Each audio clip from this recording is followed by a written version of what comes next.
En el corazón de la península italiana, entre la llanura del Tíber y los montes de Umbría, surge la ciudad que será testigo del primer aliento de una leyenda.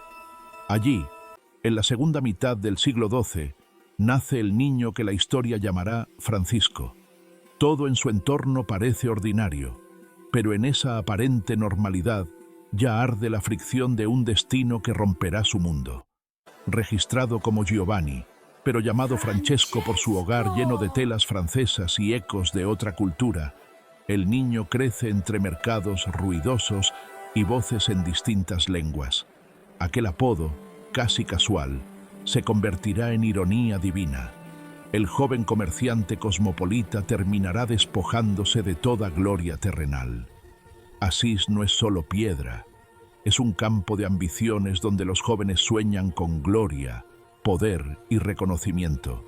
Francisco ríe, juega, compite, moviéndose entre dos mundos, la riqueza mercantil de su familia y el ideal caballeresco que lo seduce.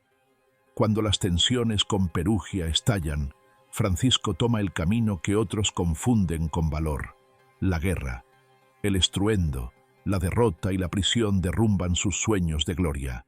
Allí, en una celda fría, comienza la grieta interior. La cárcel es un lugar donde el tiempo se detiene. Allí, entre sombra y humedad, Francisco escucha preguntas que nunca antes se había atrevido a oír. El silencio lo obliga a ver su vida desde un ángulo que jamás imaginó. Cuando vuelve a Asís, nada encaja. Las fiestas, los colores y las risas que antes lo embriagaban, ahora le resultan huecos. La ciudad sigue igual, pero él ya no pertenece allí. En un camino olvidado, un leproso extiende su mano. El joven rico que hubiera apartado la mirada, ahora se detiene, se acerca, lo abraza. En ese gesto silencioso nace el hombre nuevo. En la capilla derruida de San Damiano, Francisco escucha una voz: «Repara mi casa». Es un llamado doble: la iglesia física y la interior. En la plaza, ante todos, Francisco renuncia a su herencia. No solo se despoja de su ropa, se despoja de su pasado. En esa desnudez nace un hombre libre, libre de todo. Francisco abraza una pobreza luminosa, repara muros, canta, mendiga y sonríe. Su alegría desconcierta al mundo. Para unos es loco, para otros un escándalo, pero para el pueblo sencillo es un rayo de esperanza. Francisco mira el horizonte. Sabe que su historia apenas comienza. Una elección y un fuego están por encenderse. Tras romper con su familia, Francisco despierta en un amanecer que parece respirar un mensaje. No posee nada, y sin embargo, el vacío en sus manos se ha convertido en un espacio abierto para un destino que lo supera.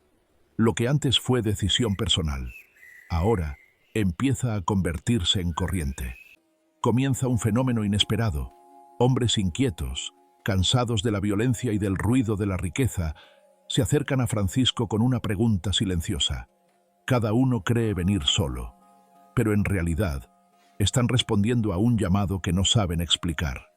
Bernardo de Quintavalle, uno de los hombres más ricos de Asís, toma la decisión que sacudirá a toda la ciudad.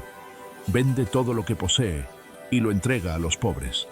El oro cambia de dueño, pero la libertad cambia de alma. Uno a uno los buscadores se convierten en compañeros. Caminan sin armas, sin monedas, sin certezas, pero con una alegría que parece desafiar el orden establecido. Sin quererlo, Francisco se convierte en guía, un guía que no da órdenes, sino ejemplo. Una noche, alrededor del fuego, surge la pregunta que arde en todos: ¿qué es realmente lo que buscamos? Francisco responde sin adornos: vivir el Evangelio sin rebajas. La llama del fuego ilumina rostros y decisiones. Los caminos se convierten en su escuela. Sirven a campesinos, cuidan enfermos, reparan muros derrumbados. No predican desde púlpitos, predican desde el polvo del camino. Y el pueblo lo entiende mejor que nadie. El movimiento crece y también el miedo. Para las autoridades, un grupo de hombres pobres que no obedecen modelos tradicionales es una amenaza. Para el poder, lo inesperado se vuelve peligroso. Para dar forma al impulso que crece, Francisco escribe una regla sencilla. Palabras nacidas de los evangelios, no de la política. Con esa tinta humilde, comienza a darle estructura a un sueño que no quiere traicionarse. En uno de esos amaneceres, Francisco anuncia lo inesperado. Irán a Roma. No buscan privilegios, buscan permiso para existir. Una decisión que podría abrirles las puertas del mundo, o destruirlo todo antes de empezar. Con sandalias gastadas y un pergamino enrollado bajo el brazo, emprenden el camino hacia la ciudad eterna. Caminan ligeros, pero cargados de un sueño que pesa más que cualquier equipaje. Roma los recibe con ruido, poder y grandeza. Es el centro del mundo cristiano, y ellos llegan sin nada. La inmensidad de la ciudad contrasta con la pequeñez de sus sandalias, pero no con la grandeza de su convicción. Y así, frente a las puertas del poder más alto de la cristiandad, Francisco sostiene la regla en sus manos. Sabe que lo que ocurra ahí decidirá si su sueño respira o muere, pero su mirada no conoce miedo. Roma, en los primeros años del siglo XIII, es un océano de tensiones políticas, ambiciones e intrigas espirituales. Para Francisco y sus compañeros, la ciudad eterna no es un destino, sino un laberinto. Todo es inmenso, ruidoso, impredecible, y ellos, con sus sandalias gastadas, parecen figuras fuera de lugar en un mundo que respira grandeza y sospecha. Cuando piden audiencia, los guardias estallan en risas. Para el mundo del poder, unos mendigos no pueden tener más que delirios. Pero Francisco no discute, no explica, solo insiste. La sencillez que siempre fue virtud ahora parece amenaza. En medio del rechazo, una mirada distinta aparece. El cardenal Juan de San Pablo. No ve mendigos, ve una verdad que le intriga. Su intervención, silenciosa pero decisiva, abre una puerta que parecía condenada a permanecer cerrada. Los clérigos los observan con desconfianza. Ven en ellos un ideal demasiado puro, demasiado radical, demasiado incómodo. La pobreza absoluta se siente como una crítica viviente a una iglesia rodeada de privilegios. Cuando Francisco cuenta su encuentro con el leproso, su renuncia pública y la voz escuchada en San Damián, el ambiente cambia. No habla como líder, habla como alguien transformado. No defiende una idea, narra una vida. Inocencio III, el hombre más poderoso del mundo cristiano, escucha. Él conoce de guerras, reyes, intrigas, pero frente a Francisco encuentra algo distinto. Un fuego que no obedece ambición alguna. El Papa duda. Los cardenales murmuran. La propuesta parece imprudente, ingenua, peligrosa. Por un instante, todo parece perdido. La sala se llena de un silencio que pesa como juicio. Esa noche, Inocencio III sueña. Ve una iglesia a punto de derrumbarse y a un hombre pobre sosteniéndola con sus manos desnudas. Ese hombre tiene el rostro de Francisco. En esa visión, el Papa percibe algo que trasciende toda sospecha: renovación. Al amanecer, el Papa los recibe nuevamente. Y entonces, sin ceremonias, sin discursos, pronuncia la aprobación verbal de la regla. Un sí que parecía imposible, un sí que cambiará siglos. Salen de Roma con el corazón encendido.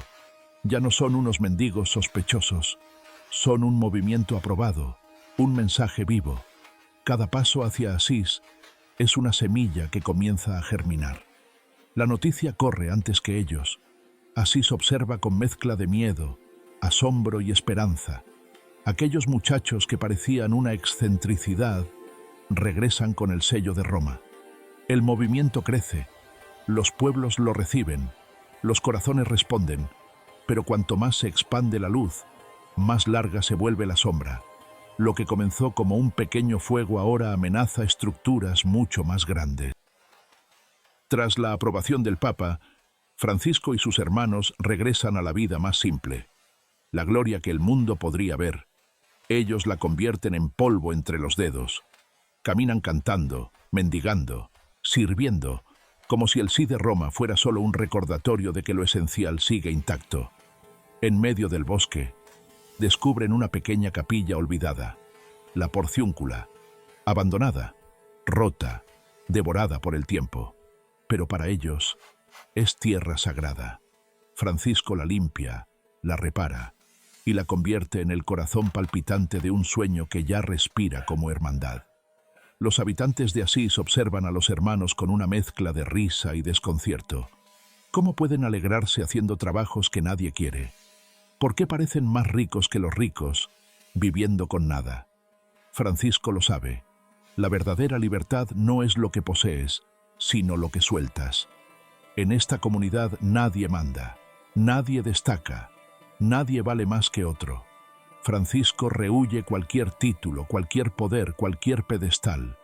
Él no quiere ser maestro, quiere ser hermano, un hermano más entre caminantes que buscan lo mismo, la libertad del corazón. La hermandad aprende el idioma que el poder olvida, la ternura. No hablan desde púlpitos, sino desde la tierra. Tocan heridas, sostienen manos temblorosas, comparten pan con quien no tiene ni nombre. Y en ese silencio, las vidas comienzan a cambiar. Las ciudades cercanas comienzan a hablar. Hay un grupo de hombres que viven como los primeros discípulos.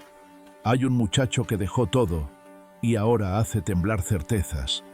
Los rumores se convierten en visitas y las visitas en llamados. Francisco envía a los hermanos 2 a 2. No llevan espada, no llevan dinero, solo llevan su voz y sus pies. Caminan sin destino, sabiendo que el camino será quien los forme, no el plan. Donde llegan, la gente los escucha, no porque tengan poder, sino porque tienen coherencia. Viven lo que dicen lo que viven. Sus palabras suenan como agua fresca en un mundo exhausto. Lo inesperado ocurre. Jóvenes, viejos, comerciantes, campesinos, comienzan a pedir unirse a la hermandad. Lo que era un pequeño grupo se convierte en una familia creciente, diversa y sorprendentemente armónica. Pero no todos celebran. Para algunos clérigos, esta expansión parece desordenada, peligrosa, casi subversiva. ¿Cómo controlar a una multitud sin jerarquías, sin posesiones y sin miedo? La duda se convierte en sombra.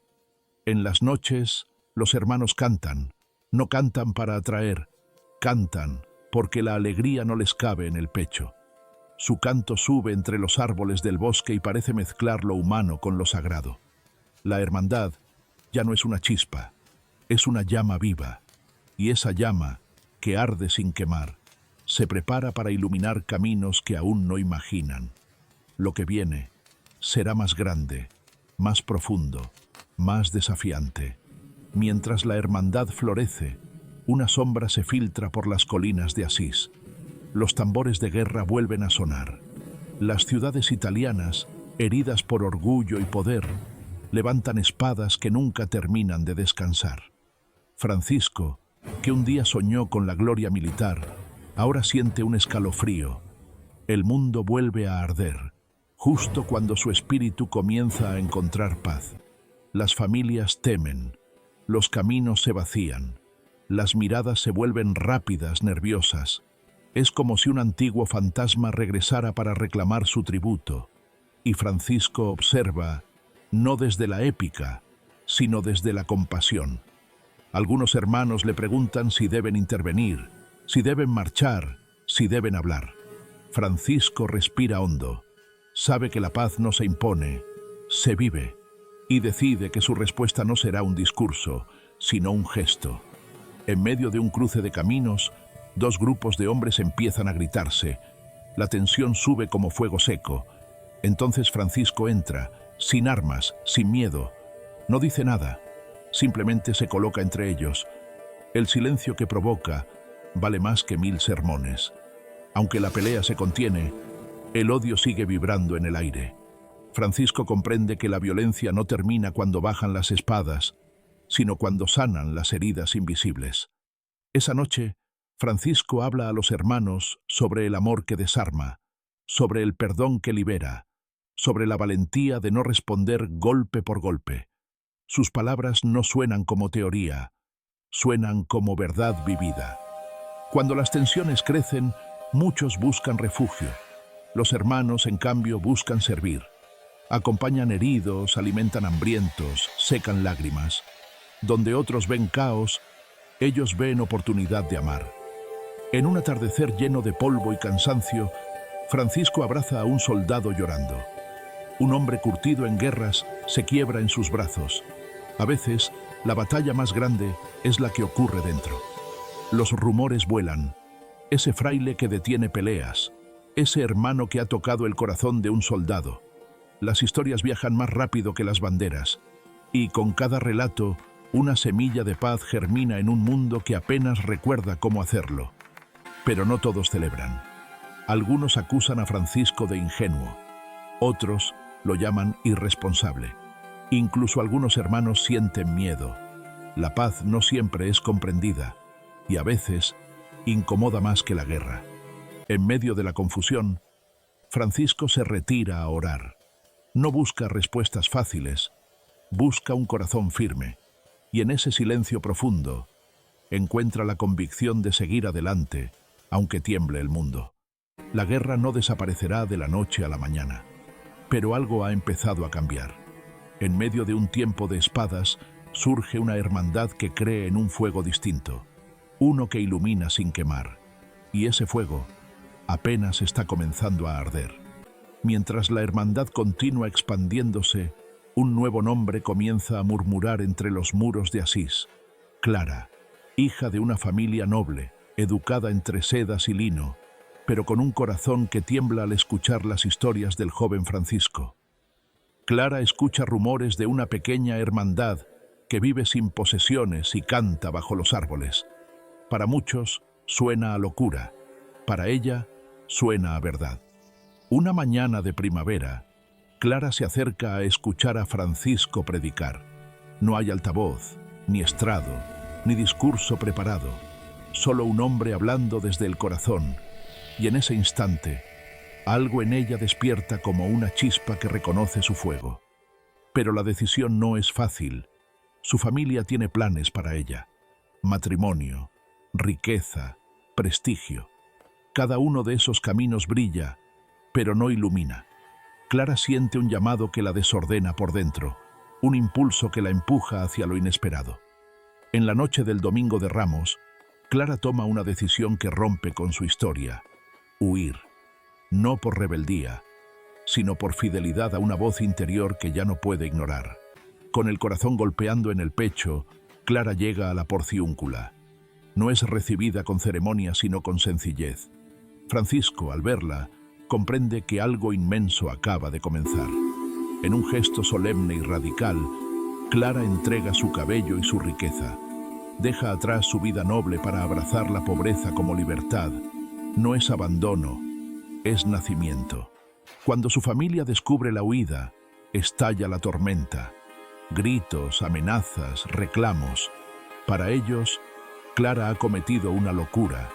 Para ella, ha encontrado su verdad. Francisco no enfrenta a la familia con fuerza, sino con evidencia, con muestra de decisión. Clara no está engañada ni presionada, solo está libre. Una libertad que rompe cualquier cadena impuesta por el ego o la sangre. Clara y las mujeres que comienzan a unirse forman una nueva familia, las damas pobres, más tarde llamadas clarisas. No serán eco de la hermandad, serán su reflejo femenino, fuerte y luminoso. La amistad entre Francisco y Clara no se apoya en romance ni poder. Es algo más puro, dos almas que se reconocen en la misma llama. Esa amistad se convierte en pilar, inspiración y misterio para quienes la observan desde fuera. Con Clara, la historia de Francisco da un giro inesperado. La llama que él llevaba en soledad ahora se vuelve doble, luego múltiple. Y el mundo, aún sin saberlo, está presenciando el nacimiento de dos órdenes que transformarán siglos. Con los años, el cuerpo de Francisco comienza a pasar factura. Él que caminó kilómetros, que durmió sobre tierra, que abrazó enfermedad y miseria, empieza a sentir el peso de su entrega. Pero donde su carne se debilita, Su espíritu se vuelve llama pura. Sus hermanos insisten en que descanse, pero Francisco no conoce esa palabra. Aunque la fiebre sube y la vista se apaga, su corazón se mantiene claro. Él nunca buscó ser fuerte, buscó ser verdadero. Para encontrar silencio, Francisco se retira al monte Laverna. No busca huir del mundo, busca escucharlo mejor. Allí, en la soledad profunda, el viento parece hablarle con una voz que conoce desde niño. El aislamiento no solo revela belleza, también revela sombras. Francisco enfrenta dudas, angustias, sequedad espiritual. Es el valle profundo donde la fe deja de ser certeza y se convierte en decisión. En medio del dolor, Francisco pronuncia una oración que no busca respuestas, sino unidad. Pide comprender el sufrimiento del mundo, no evitarlo. En esa sencillez radical, algo se abre en él como un amanecer que rompe una noche larga. Una madrugada, mientras la bruma cubre la Averna, Francisco vive un misterio que ninguna palabra alcanza. Una visión luminosa, un abrazo divino, un fuego que marca sin quemar. Lo que sucede allí no es espectáculo, es transformación. Cuando la visión se desvanece, Francisco mira sus manos, sus pies, su costado, y descubre las señales del crucificado. No son heridas de gloria, son heridas de amor. La Averna se convierte en cumbre y abismo a la vez. No regresa del monte como un héroe, regresa como un hombre marcado. Camina despacio, con túnica pegada a la piel por el dolor, pero con una serenidad que no pertenece a este mundo. Al verlo, los hermanos perciben que algo ha cambiado. Francisco es el mismo, y no lo es. Evita hablar de sus heridas como quien guarda un secreto demasiado sagrado para convertirlo en noticia. En su fragilidad, Francisco compone uno de los cantos más hermosos de la historia, el Cántico de las Criaturas. No es un poema que habla de la luz desde la comodidad, sino desde la herida. Un canto que abraza a la muerte como hermana y al sol como padre. Cuando el canto se difunde, la gente queda desconcertada. ¿Cómo alguien tan enfermo puede hablar con tanta alegría? ¿Cómo canta la luz alguien que vive en la sombra? Francisco responde sin palabras, con su vida. La salud de Francisco sigue deteriorándose. Siente que el final se acerca, pero no como amenaza, sino como encuentro. La llama que encendió seguirá viva en cientos de corazones. Y él lo sabe. La misión no termina con él. Apenas comienza. El cuerpo de Francisco, delgado como rama de invierno, ya no sostiene el ritmo de la vida. El que antes caminó montañas y cruzó ciudades, apenas puede levantarse. Pero su mirada sigue encendida como si mirara un horizonte que nadie más puede ver. La vista de Francisco casi desaparece, pero como si la oscuridad exterior reforzara su luz interior, comienza a hablar con una claridad que atraviesa corazones. Donde los ojos fallan, el espíritu ve, siente que el final está cerca, y pide que lo lleven de regreso al lugar donde todo comenzó, la Porciúncula. No quiere morir en palacios ni rodeado de honores. Quiere partir como vivió, en la simplicidad. Mientras lo trasladan, Francisco pide que lo recuesten sobre la tierra. La toca con sus manos debilitadas, la huele, la siente. Para él, la creación no es paisaje, es familia. En sus últimos días, Francisco pide que llamen a todos aquellos con quienes tuvo conflictos. No quiere arrastrar ni una sola sombra. Su herencia no es una orden, es el perdón. Clara llega silenciosa, como llega la luna. No hablan de grandezas ni de logros. Hablan con los ojos. Dos almas que caminaron el mismo fuego se despiden sin despedirse. En su lecho de muerte, Francisco pide que le canten el cántico de las criaturas. Quiere partir escuchando a la creación, como si el universo entero lo acompañara en su último aliento. Y entonces, con la calma de quien sabe que no ha perdido nada porque no retuvo nada, Francisco llama a la muerte hermana. No la teme, no la rechaza. La recibe como quien abre la puerta al invitado más esperado. Cuando la noticia corre, así se detiene.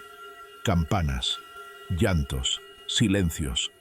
Es como si la ciudad supiera que algo más grande que un hombre acaba de partir.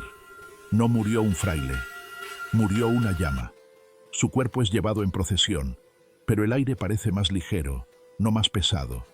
La muerte de Francisco no es caída, es ascenso. La gente toca su túnica como si tocara un pedazo del cielo. Muchos líderes dejan leyes. Francisco dejó un estilo de vida. Otros dejan poder. Él dejó libertad. Y mientras su tumba se llena de peregrinos, su historia comienza a transformarse en algo que nunca imaginó. Un movimiento que cruzará siglos.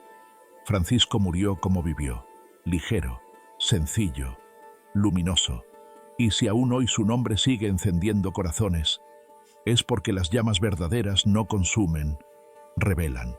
Su vida no fue una huella, fue un incendio, y ese incendio sigue vivo.